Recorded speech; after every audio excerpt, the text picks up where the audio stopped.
Moosin here with your Guardian Druid Underpin guide to the achievement Let Me Solo Him. So you can start your stuff like you're straight out of 2004's Pimp My Ride. In this guide I'm going to talk about maximizing your gear, pimping out Brann with the best Cheerios, your talent build to complete the guide, as well as the best approach to solo the Underpin, complete with tips, tricks, and understanding how the fight goes. So let's jump into it.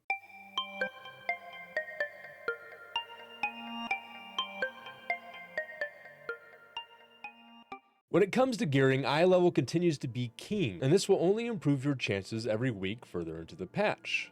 The one exception to this rule being Circe's Circuit, and that's what we will talk about first, and this becomes a great talking point as it's not only a stat stick, but allows you to offset Guardian's biggest challenge with this fight, and that is the lack of DPS to get through the shield phase. Now, if you haven't unlocked the ring, it's pretty simple at this point, and it should only take you a couple hours of catch up, with there being plenty of guides online to help you at this point. Now, once you have it and upgrade it, you want to socket it with Thunderlord's Crackling Citrine, Undersea's Overseer Citrine, and Squall Sailor Citrine, all of which will give you more damage. Outside of that, you'll find the normal stat priority for PvE Guardian of Burst Haste to work for gear, and if you decide to commit to enchants, focus on those that give you movement speed, and honestly, outside of a versatility flask that will persist through death, I wouldn't worry about other consumables, as most of this fight is largely RNG and not skill based. I would just grab your free agility buff from Brann's Fire and buckle up. Personally for me, I have literally been leveling Brann from level 10 to level 71 since this content patch came out. So speaking of Brann, I would say his sweet spot for completing this challenge would be around 65, as you really do need his help to push through the shield phase.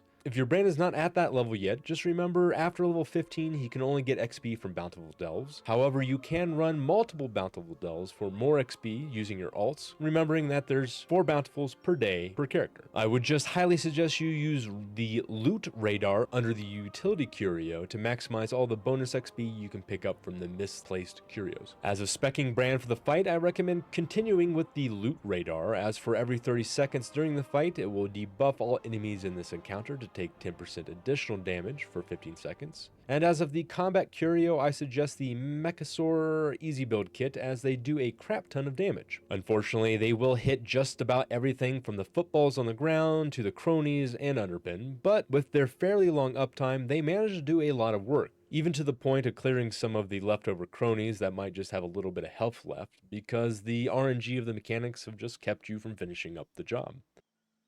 Looking at the talent build, which you will also find linked in the description below, we are prioritizing speed and a 1-minute burst window. So a couple highlighted talents here are going to be Feline Swiftness, 1-minute Stampeding Roar, keeping Skull Bash just because you can use it to get back on the target, as there's nothing really to kick in this fight, Elun's Grace for the reduction in charge, and lastly Convoke for your damage. I will get into the boss mechanics later, but as of the rotation for going into this fight, my opener always consisted of Charge into Rage of the Sleeper, then Lunar Beam, Barkskin, followed up by Convoke, then Berserk to dump my rage, all of which puts the boss down to about 90% in the first few moments of the fight. Outside of that, you are using Rage of the Sleeper and Barkskin when actually taking melee damage when the boss isn't doing mechanics, and then lining up your Lunar Beam and Convoke when the boss casts his shield. This leaves Berserk to be your oh crap button when you are behind on DPS, especially when the mechanics are causing a problem.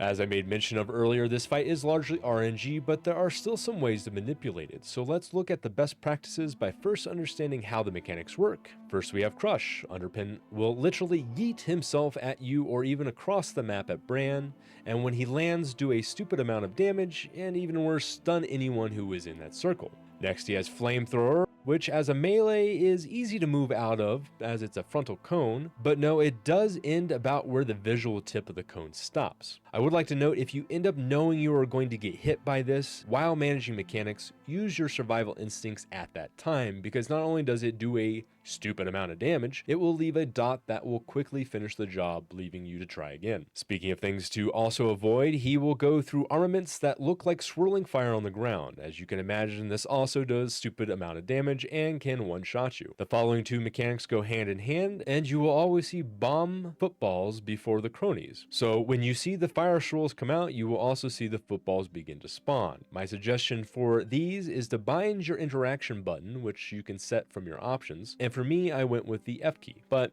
you can choose whatever works for you. These bomb balls will be what you have to line up and kick at the cronies when they spawn to deal damage to them and destroy them. Some pro tips here include sometimes the balls go far, sometimes they go short, but if you hit a crony that is in the middle of the pack with the bomb ball, the splash damage will generally hit them all. For tanks in this encounter, you generally only need to hit the cronies with 2 bomb balls, but sometimes they just suck and are left with just a little bit of health, to where Brann may finish them off, or you will have to use a 3rd bomb ball. As of the cronies, 5 will spawn in this difficulty, and you will see red stripes coming off of them, showing you the path of the ability they do. It is okay to cross these red stripes, as they are just visual cues, but be wary to look at their cast timers for when the ball does actually shoot out, as they will do manageable damage, but when you are hit, they will knock you away from the objective at hand. The last ability to talk about is his shield. He will cast it about every minute, and it is relative to him having a full energy bar. Once the energy bar is full, you will have the duration of the cast to eat through the shield, otherwise he will recover 25% of his health, and either way, when the shield is over, he will leave an oil spill on the ground, causing you to slide around,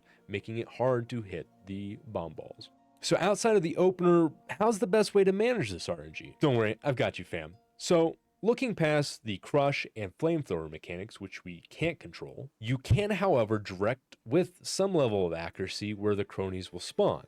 So in general, consider the arena like a giant clock. Either pick going clockwise or counterclockwise and stick to a wall. This will leave the bomb balls to drop in close proximity to where the cronies will spawn, which requires less time to aim. But most importantly, since you are hugging the wall, you are triggering the cronies to also spawn near the wall and almost on you, making them easy to hit with the bomb balls. You also find that if you get farther off the wall, the cronies can split or even spawn on different sides of the arena, making the management of them more of a challenge. With this in mind, your formal approach is a very easy rinse and repeat, where you stay close to the wall and continue down whichever direction you chose, moving every time you go through a football crony cycle. By always moving the underpin down the line, you're keeping the cronies bunched up, but also moving past the blast radius when the bombs that weren't used explode, as well as avoiding the oil he drops during his shield phase. It is really that simple, but you must always prioritize killing all the cronies first, and then knocking away or pulling underpin far enough away from the unexploded bombs so you don't have to worry about DPSing the shield down while he's standing in the blast radius of another bomb. Well, there you have it, but don't get flustered with this one, as it really is largely RNG, and also remember that the arena is very big for you to move home slice around it. Although if you enjoyed this guide and want to see more Guardian specific stuff, please hit me with that like and subscribe button, as it really does help. And if you do, I'll be able to give more treats and ear scratches to these goofballs. So thank you so much for watching. I will let the rest of this video play out so you can get a better idea of the mechanics. But this has been Moosin, and I'll see you on the next video.